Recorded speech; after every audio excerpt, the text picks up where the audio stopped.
Hello నమస్తే సలాం వాలేకుం మీ అందరికీ Everest masala వారవ వంటలకు స్వాగతం. శనగలతో చోలే మసాలా ఇలాంటి రకరకాల డిష్లు చేసుకుంటూ ఉంటాం. అయితే శనగలతో పాటు బంగాళదుంప వేస్తే చాలా ఇష్టంగా తింటారు. చోలే మసాలాలో కూడా కొంచెం బంగాళదుంప వేస్తారు. దీంట్లో ఆకుకూరలు అలా చేసి కూడా తింటూ ఉంటారు. ఈ శనగలు ఎంత ఫేమస్ అంటే మన దేశంలోనే కాదు దేశ విదేశాల్లో కూడా చాలా ఎక్కువగా కన్జ్యూమ్ చేసే ఒక పప్పు అంటే శనగలే.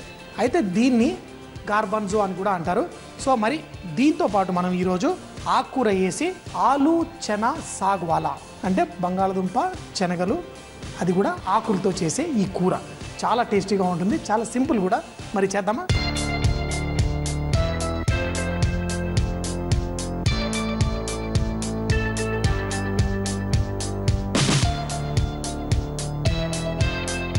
ఈ శనగల్ని మనం రాత్రి నానబెట్టి పొద్దున ఉడకబెట్టుకున్న తర్వాత ఎంత ఉడకబెట్టుకోవాలంటే ఇట్లా చేత్తో ఒత్తితే మ్యాష్ అయిపోవాలి. సరే, ఈ శనగలు ఇంత కుక్ అయిపోయిన తర్వాత దీంతో పాటు ఉన్న నీళ్ళని కూడా మనం అట్టిపెట్టి కూరల్లో వాడుకోవాలి. మరి ముందుగా మనం ఈ ఆకుకూర అవి కొంచెం కుక్ చేసి పేస్ట్ చేసుకోవాలి. అయితే ఆకుకూర మనం మిక్సీలో వేసేసి ఇలాగే పచ్చిగా మిక్సీలో వేసి పేస్ట్ చేసామనుకోండి ఇది అంత స్మూత్ పేస్ట్ కాదనమాట. అందుకోసం ఏం చేస్తామంటే మనం దీన్ని నీళ్ళల్లో బాయిల్ చేసి కొంచెం బ్లాంచ్ చేసి దాంట్లో వేసి పేస్ట్ చేస్తూ ఉంటారు. ముందుగా కొంచెం నూనె వేడెక్కిన తర్వాత అందులో వెల్లుల్లి రెబ్బలు అలాగే అల్లం ముక్కలు వేసి కొంచెం వేగనివ్వాలి. కొంచెం వేగిన తర్వాత దీంట్లో పచ్చిమిరపకాయలు అలాగే కొత్తిమీర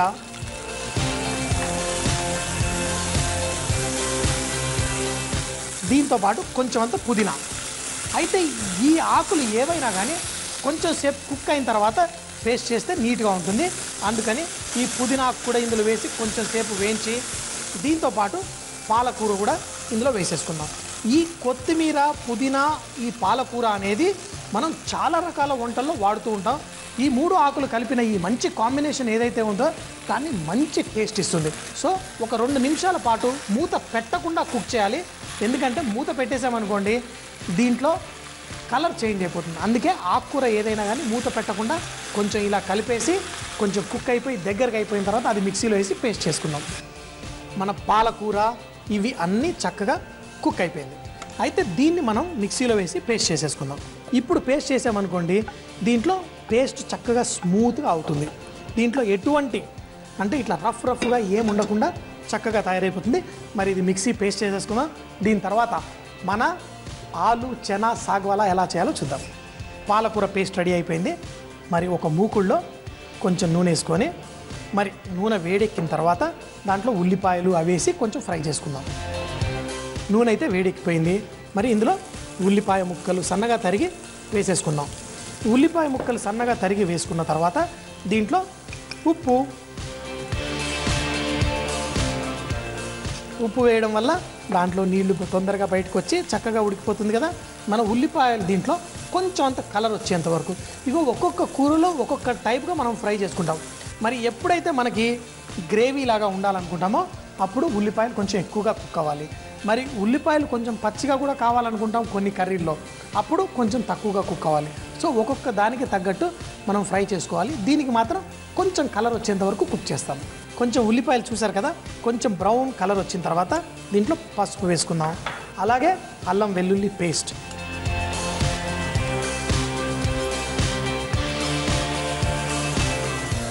ఈ అల్లం వెల్లుల్లి పేస్ట్ కూడా మనం యాడ్ చేసినప్పుడు కొంచెం ఆ పచ్చి వాసన పోయేంత వరకు చక్కగా ఉడికించుకోవాలి. అప్పుడే మనకి కూరలో మంచి ఫ్లేవర్ వస్తుంది. చాలాసార్లు నేను చూస్తాను కొంతమంది ఇట్లా అల్లం వెల్లుల్లి పేస్ట్ లాస్ట్లో కూడా కొంచెం వేసేవాళ్ళు ఉన్నారు. అలా మిస్టేక్ చేయకండి.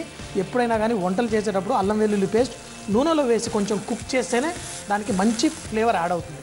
ఇది వేగిన తర్వాత దీంట్లో కొంచెం టమాటాలు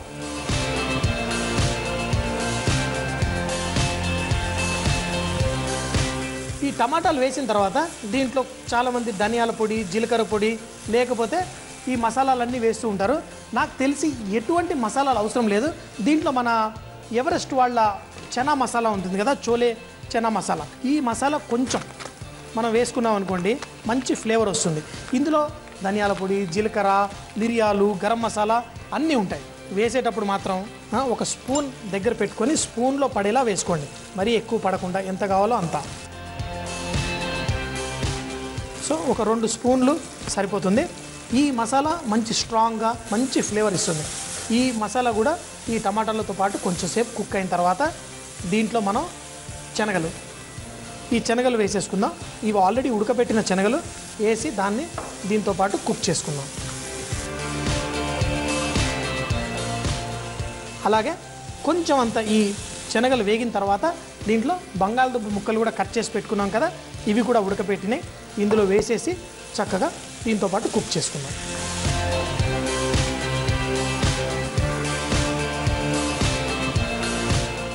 ఇప్పుడు మన ఈ పాలకూర పేస్ట్ ఏదైతే ఉందో ఇది కొద్దిసేపు అయిన తర్వాత వేద్దాం. కొంచెం సేపు ఇది వేగిన తర్వాత దీంట్లో మంచి ఫ్లేవరు అదంతా శనగలకి ఈ బంగాళదుంపకి పట్టుకుంటుంది. దాని తర్వాత ఈ పేస్ట్ వేసేసుకుందాం.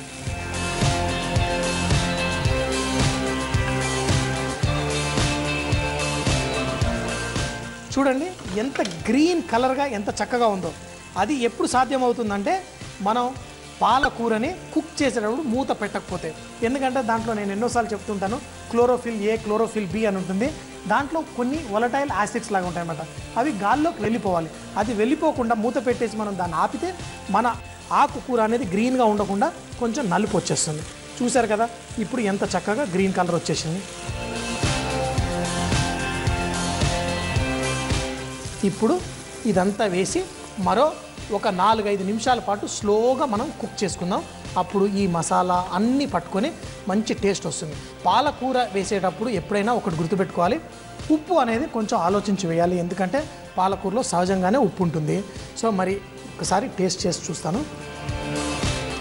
సరిపోయింది, ఉప్పు ఇంకా అవసరం లేదు. కాబట్టి దీన్ని ఇలాగే కొద్దిసేపు కుక్ చేస్తూ మిక్స్ చేసుకుంటూ ఉంచుతాం. ఒక 5 నిమిషాల తర్వాత కట్టేసుకుంటే టేస్ట్ పర్ఫెక్ట్గా సూట్ అవుతుంది.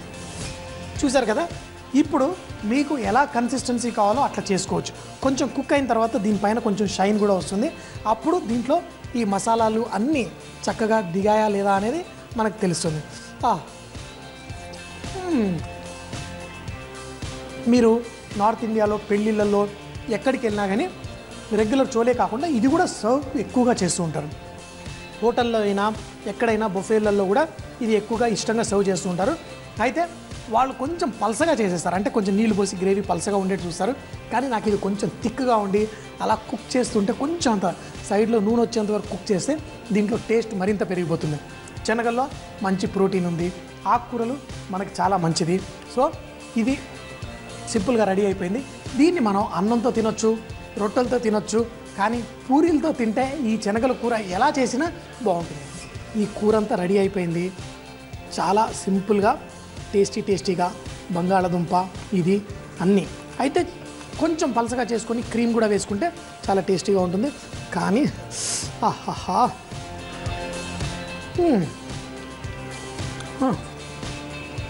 ఎంత బాగుందండి బాబు. మరి మీరు కూడా ఎప్పుడు ఒకే రకం కూరలు కాకుండా, నా స్లోగనే అదండి. ఈ షో చేసే ఉద్దేశం ఏంటి అంటే మీ అందరికీ ఈ డిష్లు తెలియవని కాదు, ఇలా చేయడం మనకు రాదని కాదు, అందరికీ తెలుసు కానీ మర్చిపోతూ ఉంటాం ఏ టేస్ట్లు అవి ఇవి అని. సో రాసుకొని అప్పుడప్పుడు ఇలా వెరైటీలు చేసుకుంటుండే. ఉట్టి ఆకుకూర మనం చేసేసుకొని దాంట్లో బంగాళదుంప వేసి తింటూనే ఉంటాం. కానీ ఇలా శనగలు ఇలా పేస్ట్ చేసి రకరకాలుగా చేస్తే ఆ టేస్ట్ కూడా బాగుంటుంది. ట్రై చేయండి.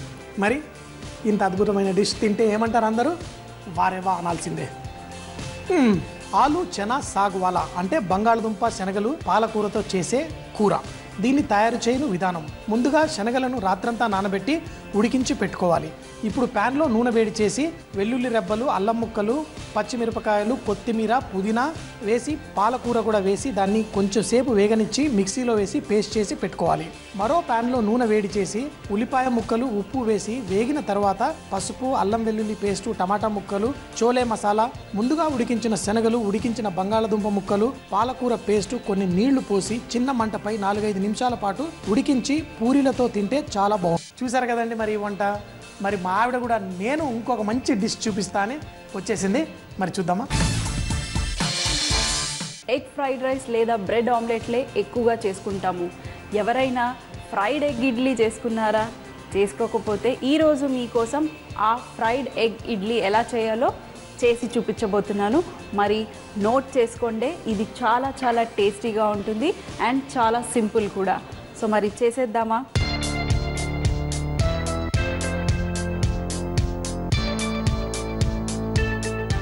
ఎప్పుడన్నా ఇడ్లీలు మిగిలిపోయినా మీరు ఇలా చేసుకోవచ్చు, లేదంటే ఫ్రెష్ ఇడ్లీలు కూడా చేసుకోవచ్చు. మనం వారానికి 2 సార్లు ఇడ్లీలు చేసామనుకోండి, ఒకసారి చట్నీతో ఇవ్వండి, ఒకసారి ఇలా ఫ్రైడ్ ఎగ్ ఇడ్లీ అండి. కొంచెం వెరైటీగా ఇస్తేనే చాలా చాలా టేస్టీ అయిన ఫుడ్ చేస్తున్నామన్న ఇది కూడా ఉంటుంది. సో మరి స్టార్ట్ చేసేద్దామా? ఫస్ట్గా ఒక పెనం తీసుకొని, మీరు ఇది కావాలంటే కడాయిలో కూడా చేసుకోవచ్చు, కానీ నేను ప్యాన్లో చేస్తున్నాను. ఫస్ట్ ఆయిల్, మీకు తగినంత ఆయిల్ వేసుకోండి. నాన్ స్టిక్ అయితే మీరు ఎక్కువ ఆయిల్ వేసుకోవాల్సిన అవసరం లేదు.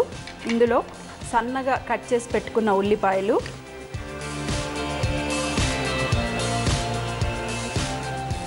అలాగే సన్నగా తరిగి పెట్టుకున్న పచ్చిమిరపకాయలు, ఇందులో తగినంత సాల్ట్, ఇవి కాస్త వేయించుకుందాం.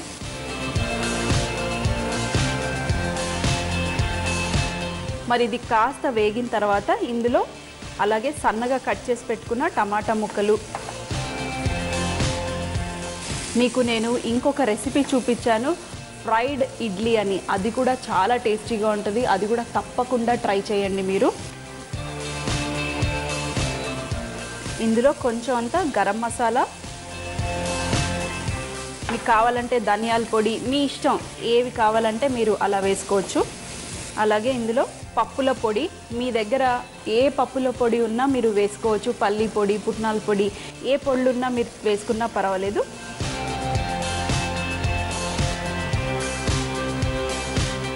సో ఇది కూడా మంచిగా మిక్స్ చేసుకున్న తర్వాత ఇక్కడ ఇడ్లీలు చూసారా, కొంచెం ఇలా పీసులుగా చేసి పెట్టుకున్నాము. ఈ ఇడ్లీలని ఇందులో వేసేసుకోవడమే. మరీ ఎక్కువగా చిరమకండి, ఇలా కొంచెం పీసులుగా కట్ చేసుకోండి. కట్ చేసి ఇది కూడా ఇందులో వేసి కాస్త ఫ్రై చేసుకుంటే, సో మరి ఇది 1 నిమిషం పాటు మంచిగా కుక్ చేసుకున్న తర్వాత ఇందులో ఇప్పుడు మరి ఫ్రైడ్ ఎగ్ ఇడ్లీ అన్నాం కదా, సో ఒక 2 గుడ్లు మీరు తీసుకొని మంచిగా బీట్ చేసేసుకొని, ఆల్రెడీ మనం ఉప్పు కారం అన్నీ ఇందులో వేసేసాం కాబట్టి ఇంకా ఏమి వేయాల్సిన అవసరం లేదు. ఈ డైరెక్ట్గా ఈ ఎగ్ని బీట్ చేసుకుని ఇందులో వేసేయటమే. ఈ ఎగ్ ఫ్రైడ్ ఇడ్లీ కర్ణాటక, కేరళ ఇది చాలా ఫేమస్ అక్కడ. సో మరి మనం కూడా ఎందుకు చేసుకోకూడదు? ఇది కాస్త స్లో ఫ్లేమ్లో, మరీ ఎక్కువగా స్ప్రెడ్ చేయకుండా 1 నిమిషం పాటు మూత పెట్టేసుకొని కుక్ చేసుకుంటే మంచిగా ఆ ఎగ్ ఉడికిపోతుంది. మరి 2 నిమిషాల పాటు స్లో ఫ్లేమ్లో మూత పెట్టి ఉడికించుకున్న తర్వాత మూత తీసేసి ఇలా లైట్గా, మీకు కావాలంటే మొత్తం ఇలా పొడిగా కూడా చేసుకోవచ్చు, కానీ కొంచెం పీసెస్ ఉంటే బాగుంటుంది కదా. ఇలా ఇది మీరు మార్నింగ్ ఇచ్చినా మంచిగా హెవీగా ఉంటుంది బ్రేక్ఫాస్ట్, లేదంటే ఈవినింగ్కి ఇడ్లీలు మిగిలిపోయినా మీరు ఇలా చేసి ఇచ్చిన ఈవినింగ్కి మంచి స్నాక్ కూడా రెడీ అయిపోతుంది. చూడండి మంచిగా ఎగ్ కూడా ఉడికిపోయింది. మరి లాస్ట్లో మంచిగా సన్నగా కట్ చేసి పెట్టుకున్న కొత్తిమీర, మీరు ఇది ప్లేట్లో సర్వ్ చేసినాక లాస్ట్లో ఇలా మంచిగా స్ప్రింకిల్ చేశారనుకోండి, చూడటానికి భలే ఉంటుంది. సో మరి ఇది రెడీ అయిపోయింది. మీకు ఇంకాస్త ఫ్రై కావాలన్నా కూడా మీరు మంచిగా ఫ్రై చేసుకోవచ్చు, కానీ ఇది పర్ఫెక్ట్. 3 ఇడ్లీలు తీసుకొని 2 గుడ్లు తీసుకొని మంచిగా బీట్ చేసేసి ఇది చేశారనుకోండి, ఇద్దరికి మంచిగా బ్రేక్ఫాస్ట్ సరిపోతుంది. సో మరి ఇది ఒక ప్లేట్లో వేసేసుకుందాం.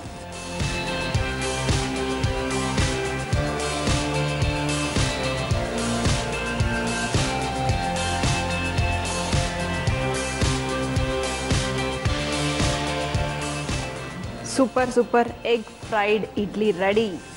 మరి వెయిట్ ఎందుకు చేయాలి? ఈ అద్భుతమైన ఫ్రైడ్ ఎగ్ ఇడ్లీని ట్రై చేయటమే.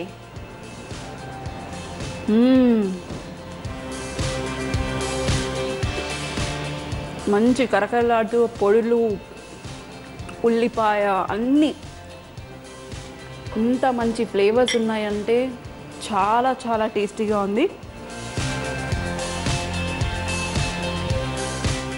అద్భుతంగా ఉంది.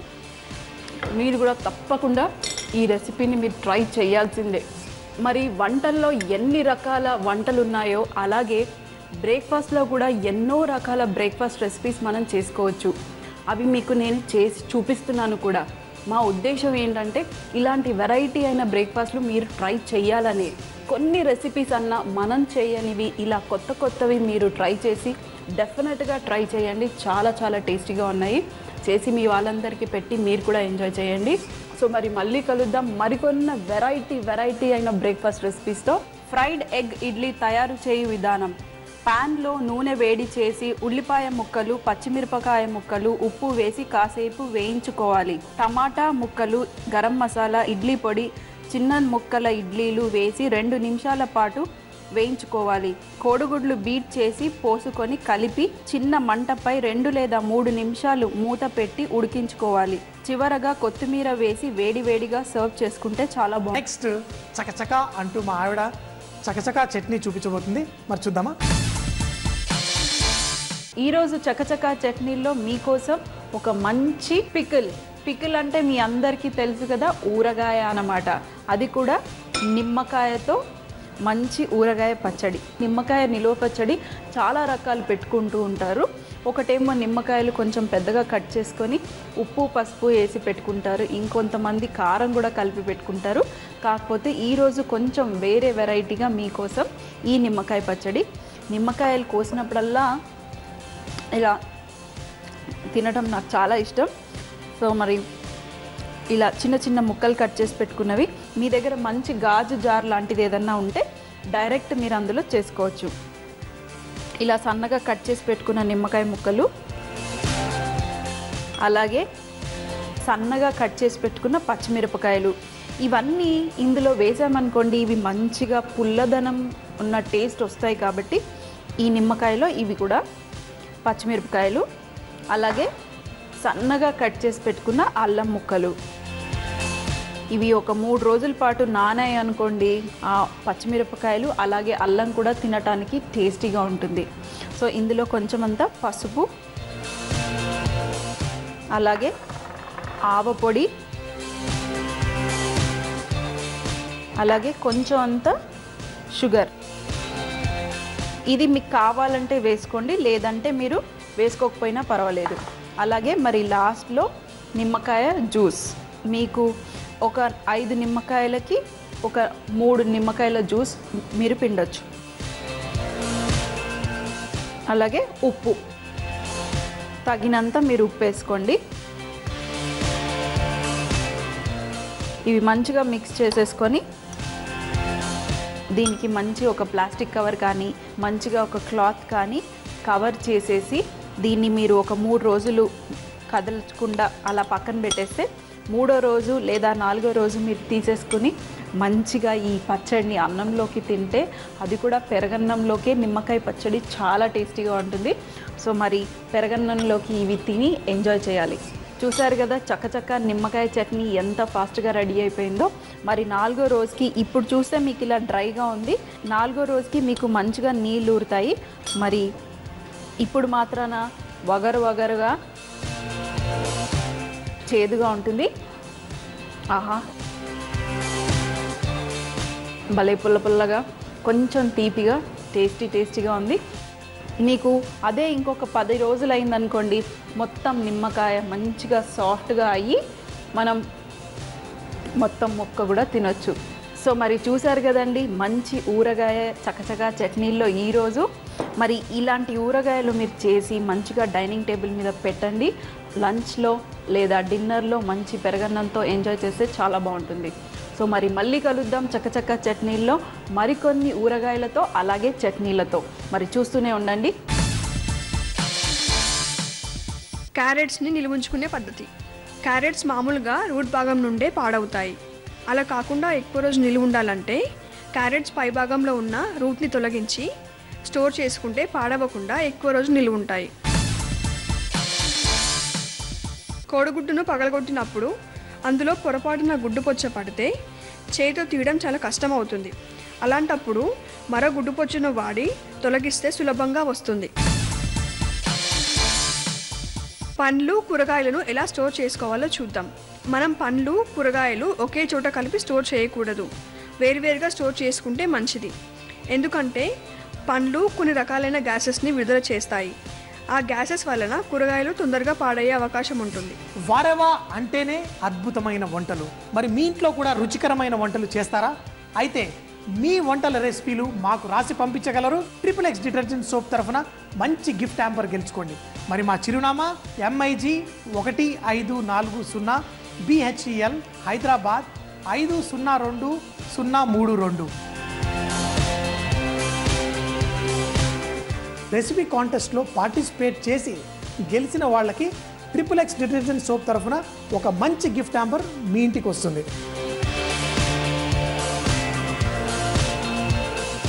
మరిన్ని కొత్త వంటకాలతో కలుద్దాం. అప్పటిదాకా సీ యూ, బాయ్ బాయ్, ఖుదాఫిజ్.